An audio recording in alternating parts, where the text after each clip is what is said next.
Hey, before we begin, one free tip. Trucks are OP.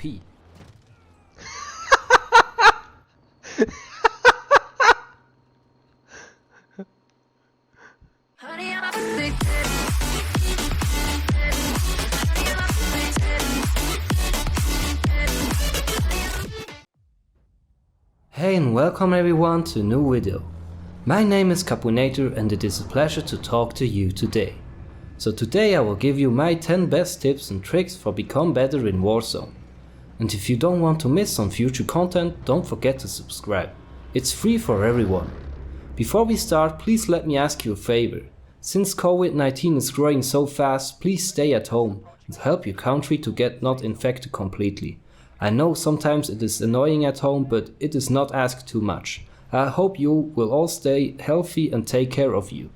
Now, let us begin with my 10 tips to become better in Warzone. There are in no particular order. Let's go. Number 1. Police stations and gun stores have always ammo cases in them. In the early game, this is really important to know, since it is quite common to run out of bullets after the first few enemies. So this will help you if you have a good weapon but no ammo. Number 2. You can finish self-revive. If someone of your team is downed, he can start self-reviving and then you are close enough, you can finish the self-revive for him. Like this, he can keep it self-revive for another time, for a situation where it is more important. I will put you a clip of this behind it so you can see that it's true. Number 3. Gas masks are key and the zone is really dangerous. Since in this game the gas is dealing so much damage, you should always try to find a gas mask. It is not the item number 1 to buy at the buy station in my opinion if you are close enough to the zone, but still really important. If landing far from the zone, I would say it is probably number 2 after some armor plates. The gas mask allows you to survive a little while in the zone. This gives you the opportunity to revive a teammate in the gas or hanging back while other teams are pushing right into the zone. Like this you can shoot them easy in the back and finish them. Number 4. The contracts. First of all, the scavenger contracts with a little magnifying glass on it. This contract lets spawn 3 golden loot boxes on the map nearby, so you should definitely check this out since in the early game it is so powerful to have great weapons. The cash you get is also nice. Then we have the bounty contracts with a rectile on it. These contracts show you a region nearby with someone to kill. If successful, you get some cash. If someone other kills your target, you still get some cash.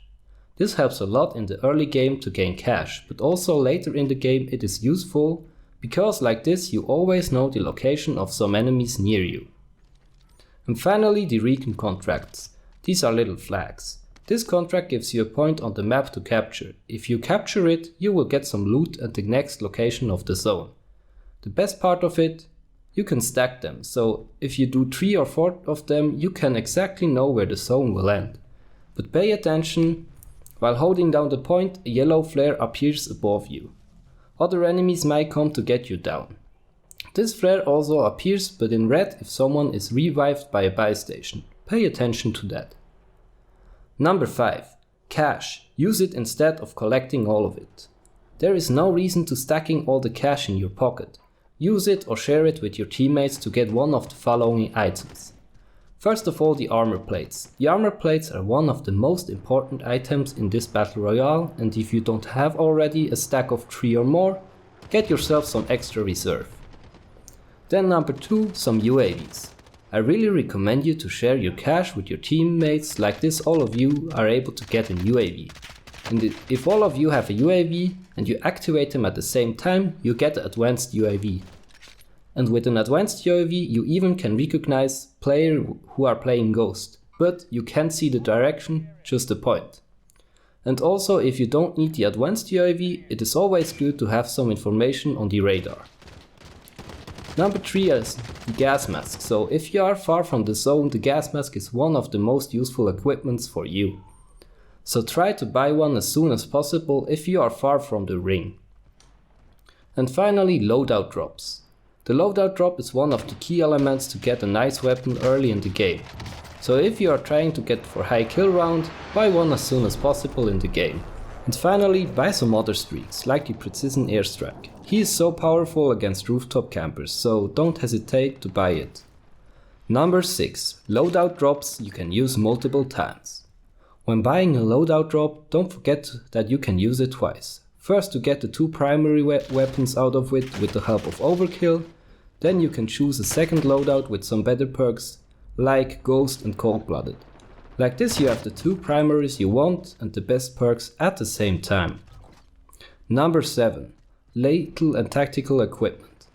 Often people pass around claymores and S-mines instead of just taking them quick up, pick them up and then throw it directly on the floor. Like this, no one other can use it and you might get a free kill. And don't forget that most of the explosives are stronger against vehicles than against players. Then my recommendation for the tactical equipment is the heartbeat sensor. It allows you to check if there are campers in the building. It stays as long as you want, but pay attention, it doesn't work against people using Ghost. And finally, one recommendation: stim injections fills your health and the gas completely, so if you have trouble to get into the zone and you don't have a gas mask, this may save your life. Number 8. Ping as much as possible and stay together as a team. Pinging is just so much more clear than describing to your teammate what you've seen. With a lot of pings you can eliminate randomness out of fights. And then it is also important to stay together and shooting as a team on your enemy. If you are shooting at the same time as a teammate, the enemy will be downed even before he can shoot at you. And this will sometimes protect you from being directly finished. Number 9. Don't force every gunfight. Most of the people out there are asking themselves why they can't win as much as pro players do. The truth is, pro players are not only good in aiming, also their decision making is really good. They don't force every gunfight if they know that they will get too much damage. They run away, prepare for another fight and then try to get a different position for the fight. This helps them a lot. And number 10 and the final tip, my loadouts, or not general specific loadouts, but some tips for your loadouts you should do. Weapons work different than in multiplayer. Most of your classes should have a sniper with a thermal scope and then an AR or SMG for the closer fights.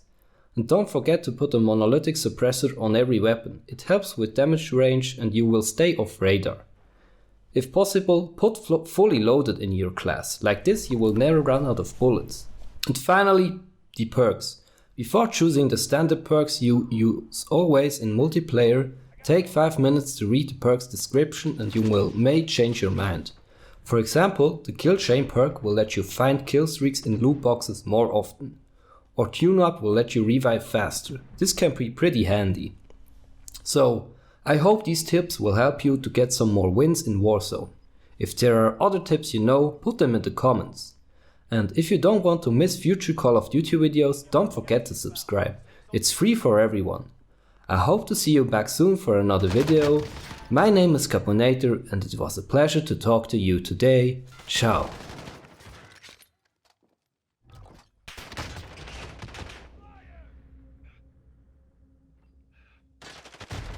Honey, I'm a perfect 10. Whoa.